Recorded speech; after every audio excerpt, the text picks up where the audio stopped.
Hey friends, Chad the Nature Dad here. My family and I, we took a little bike ride down to Lake Michigan, and I thought today we could skip some rocks. Your first job is you need to go and you need to find some nice flat rocks like this one. So the flatter, the better, and the more round the shape is, the better it is for skipping.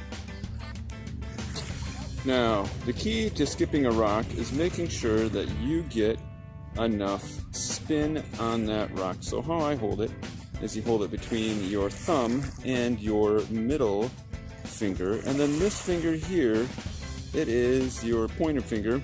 That is when you release the rock, you will release it and then spin the rock with your hand. So hold it between your thumb and your middle finger, and then this finger will spin the rock when you throw it. And when you throw it too, you gotta throw it sidearm. Let's give it a shot. So the key, remember, finger, thumb, and your middle finger. Then you're going to flick that rock. So the lower you go, the better. So get low, get the flick. Look at that.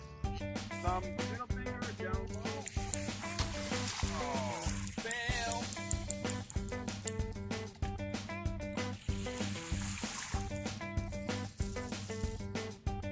Ooh, that was a 10 skipper.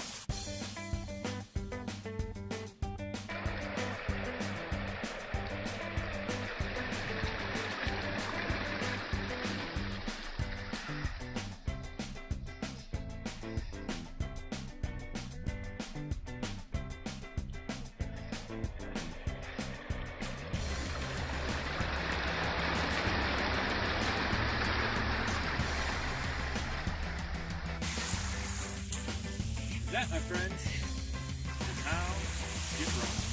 And then there's people like me. So I have a nice flat rock here. You can kind of see it. It's kind of small. And here's what you do if you're a person like me. Ready? Set. That's what happens.